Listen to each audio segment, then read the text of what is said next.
Education is key to success. We haven't taught up anything. Each one have to teach one. Must bomb beside the point. We haven't taught each one got to teach one. Let's learn from one another. Let's go.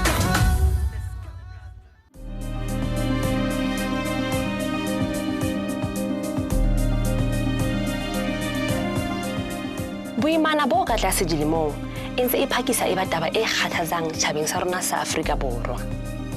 Diphuputso tsa Love Life sa 2014 di bontsha ha ngwananyana ya lemong ho ba bararo a eba le leseya ho tloha dilemong tse 19.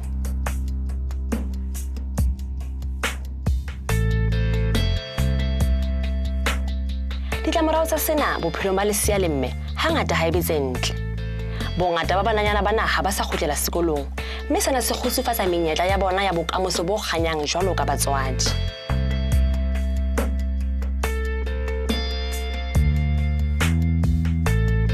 Le ha ho ena le mabaka a utlwahalang a bakang taba ena ya ho ima dikolong, a kang ho hloka tsebo, ho hloka dithibela pelehi le ho phelela ho kgahlisa metswalle.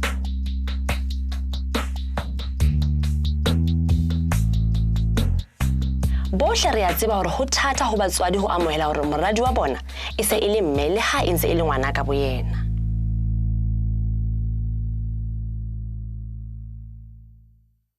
Hello, I'm Khalil Osiris. Welcome to Each One Teach One. Today's episode will focus on teen pregnancy and its impact on the family. Despite there being a lot of information in schools and in many communities about the challenges that come with teen pregnancy, what we'd like to do today is look at the Matau family and see how they have begun a process of healing around their daughter's pregnancy, particularly looking at the parents' response who felt they had done everything in their power to prevent their daughter from getting pregnant.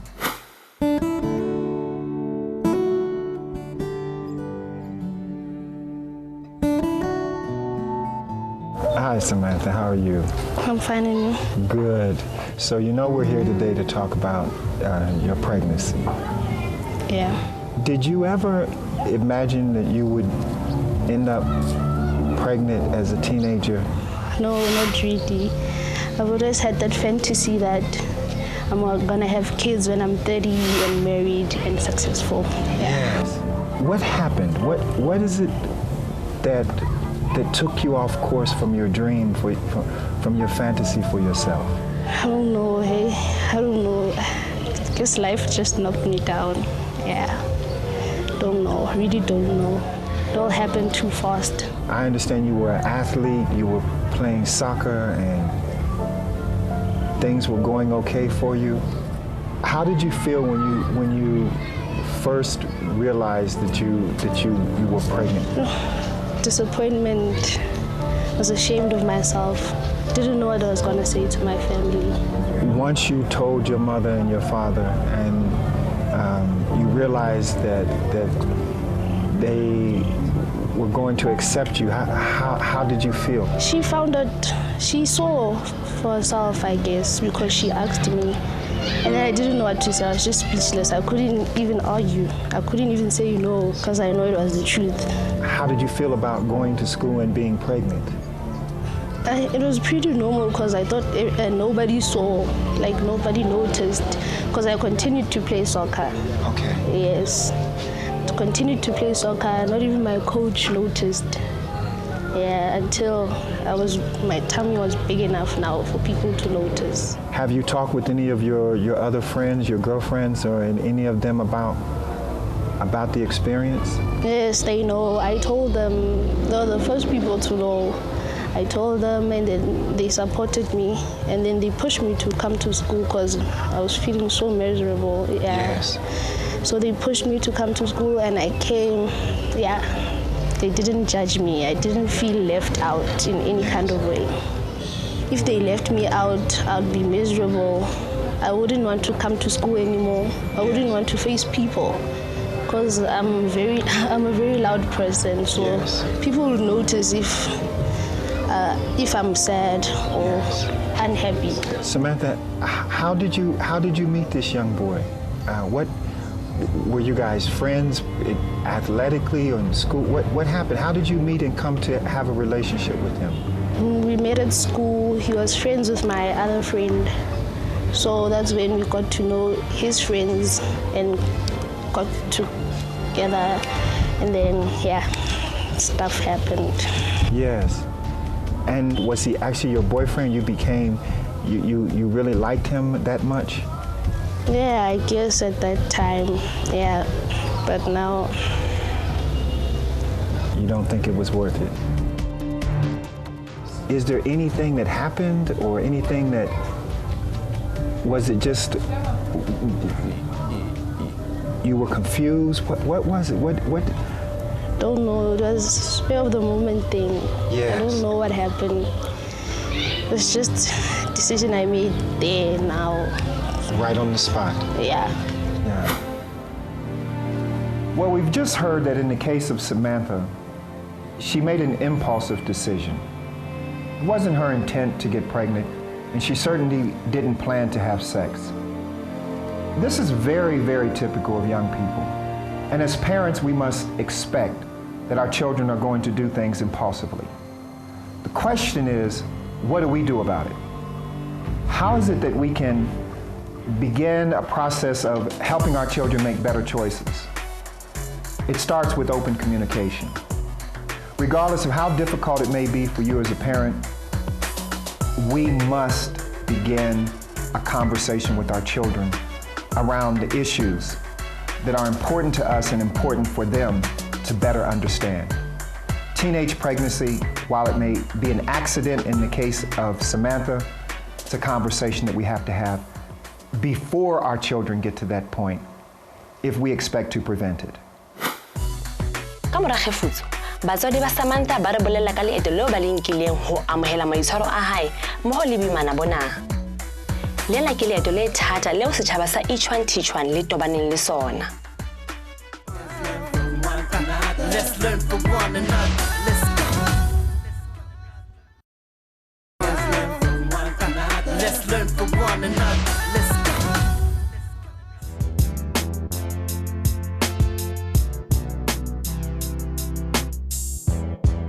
Hi, Selena, how are you? Good, and you, sir? Good, good. Now, we're here today to talk about Samantha's pregnancy. Yes. One of the things that come to mind to me immediately is, how did you come to know that she was pregnant? As you know, we ladies, we are on our monthly periods. Yes. I saw her that, no, this time she didn't go. Yes. Then I asked her. Then so, oh no, mommy, no, it will come. Yes. But I said, as a mother, it just don't happen. There must be something wrong. Okay, I just leave it like that then, until when she can see that something is not right. Then we agree that, okay, let me go and buy a pregnancy test to see what is happening. Because it's then she realized that the breast now is getting big. Yes. Yes. It is very important for us to recognize that acknowledging behavior is not the same thing as condoning or permitting it. In the case of Samantha's mother, what we want to be clear about is that the worst thing we can do is ignore it. When did you first find out? Oh man, I just said about my wife talking about it, but as a man, I don't know this, because when I look at it, it's just normal. Yes. But the behavior was just to change now. The way when you talk to her, she just answer you, Ruth. She was Ruth. Yes. She didn't want to listen to us. So we start to act strange. Yes. So we start to check there's something wrong here. How old was she? She's 17. 17. Yes. When you had your first child, and when you had her, Samantha's your first child, Yes. how old were you? I was 25. 25. Yes. So, did you expect Did you expect that something like this would happen? No, not at all. Especially as she is still at school. I'm not expecting anything like that. Yes. Any parents is not expecting anything like that from a child. Yes. Yes. How did you feel? I know as a father. I was angry. Yes. Feel lost. I didn't want to speak to anyone inside the house. And it took me a long time just to settle up. So do you feel that there's anything that you could have said or done differently to prevent her from getting pregnant? According to my point of view, I think I have done enough, because for me, I don't believe taking my child to the clinic. Yes. It's like I'm saying to my child, as long as you don't have a child, you can go on with whatever. So I don't believe in that. Yes. I just believe that as a child, especially a child of God, Yes. sustain. Wait for the right time. Get married, then you'll have your man. Yes. So for me, I've done my part. I've done it. Yes. It's just she didn't listen. Yes. Yes. As parents, it's our responsibility to educate our children about the facts of teen pregnancy. While sometimes this is difficult because of our religious background or faith, it's a conversation that we've got to have if we expect to prevent our children from finding themselves in a difficult situation called teen pregnancy. The facts are, unprotected sex often leads to sexually transmitted infections and teen pregnancy. If you are serious about your responsibility to prevent this from happening to your child, I suggest you have a conversation, a very honest and open conversation, no matter how difficult it is. I love my kids. Since she was still young, we were always together. We go to shopping malls together, do a lot of things together. So now when I was taken ill, I had lost my child. Yes. I'm no more going. She's no more my child now, because now she's pregnant now. It's no more that Samantha that I know. Then I feel, oh my God. But I take it as maybe it's a test from God, and so I have to accept it, anything that comes in, and we have to forgive. Yes. Whatever it happened, it happened. Yes. So we can't change it. Why should we worry about it? So we have to move on.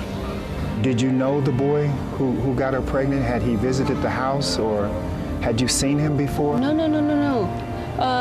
Actually, there's no boys coming here for her. You know, Yes. that joling party. I really don't support it, because she's still young. That's what I Yes. told her. I said, look here, baby, after matric, you may show me your boyfriend, but that I don't allow the boyfriend to come here.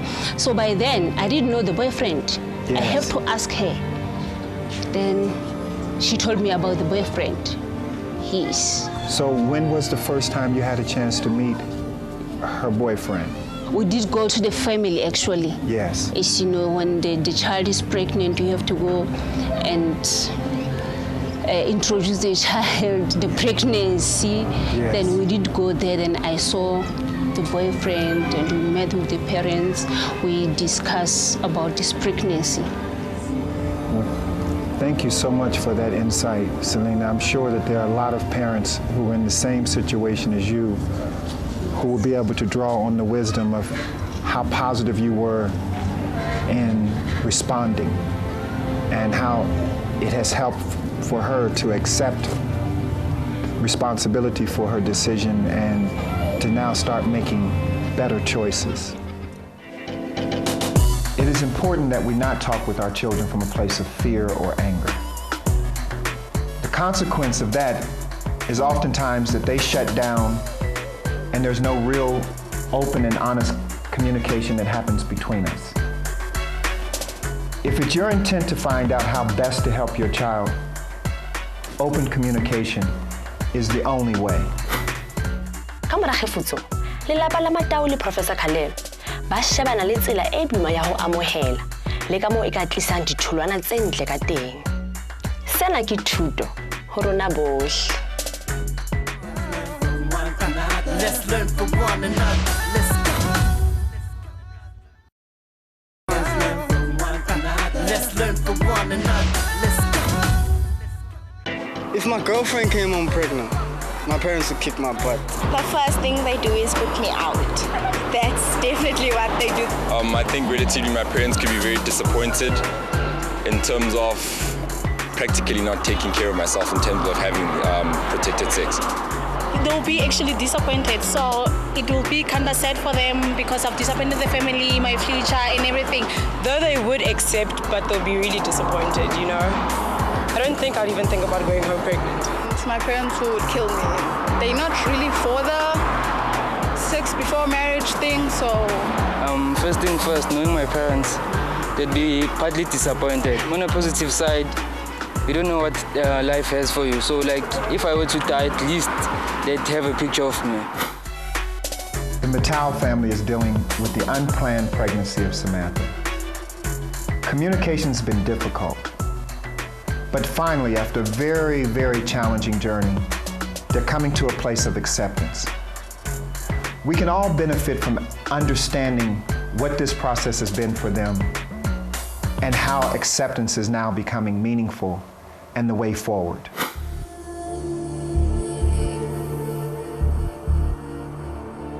Now that we've had each of us an opportunity to talk one-to-one, and we're thinking about what the lessons are, what is it that we take away from this experience that we think might not just be helpful for you as parents and you, Samantha, as a teenage young lady, but for viewers who would be watching this show. I think the biggest point that your friends especially would want to know is what are the lessons that we can take from this to make us stronger as families and to help us make better choices as young people. I think parents should communicate more with their children in time so that they could know. Because with us black families, we have this thing of not talking about it, and then later on you find out that your child is pregnant, then you make a fuss about it. Yeah. How soon do you think they should start talking about it? As soon as the kids are teenagers or start high school, yeah. Because that's where we face challenges in high school. And for you, as parents, Aubrey and Selena, what lessons do you take from this and that you would like to share with others? Children, they must listen to their parents, because when we teach them about some things, they think we are old, like our days are gone. It's their days now. But we know that at the end of the day, that thing is gonna bring trouble to them, and we as parents are gonna be involved. So they must listen to their parents. I think communication is the best. We have to communicate with our kids so that we can know the difficulties they are facing. And as parents, both mom and dad, you don't have to blame each other when this come out. Please just support each other. Then I think everything will be okay. Well, I think that those are very, very important lessons. One, from your perspective, Samantha, to have parents who are willing to talk openly and more freely and honestly about the consequences of making those kinds of choices that would lead to pregnancy, and to start sooner rather than later. I think every parent wants their child to listen more when they are talking with them and trying to share their advice. And certainly, and I think it's particularly important coming from you as a father, Aubrey, the importance of being supportive of each other rather than blaming each other and turning against each other because of the anger or the shame or the or the unwillingness to take responsibility as a family. Is there anything that you'd like to say in closing that you'd like to say to your friends, Samantha, who are still in school with you and will probably see this program? I'd like to say they should go to school. Yeah, that's the only thing that would take them forward right now. School, school, school. Yes. And that's your commitment to continue to go.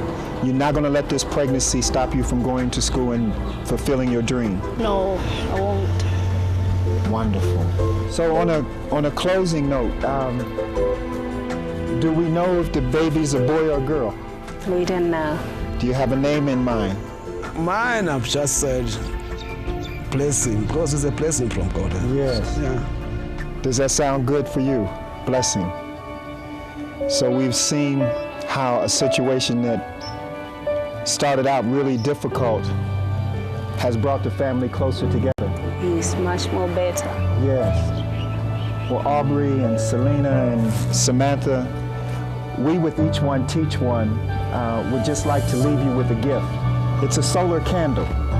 It doesn't need electricity. In fact, in order to recharge it, all you do is take it, turn it upside down, and set the panel up so that the sun can shine on it, and it will recharge itself. What we'd like you to know is we'd like you to sit and talk more, communicate more. And every time that you pull out this lamp, we'd like you to know that we're here with you and we're encouraging you to continue to communicate. And your child is going to be a light like your light. And the message and lessons that you've shared will give light to people who perhaps now are feeling a little hopeless. So we'd like to present this to you as a family, Samantha. Thank you very much. Selena and Aubrey, thank you so much. So what are some of the takeaways from this episode? One is that you don't have to be a bad child to end up pregnant.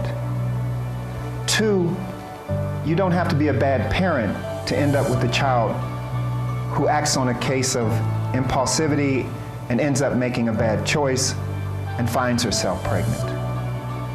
And three, that is not the end of the world. There is a way forward if your child should find herself pregnant. One thing that we've learned is that acceptance is the best way forward. Open communication is essential for us to find healing in a difficult situation. I'm Khalil Osiris. This is Each One Teach One. And until next week, stay in the light.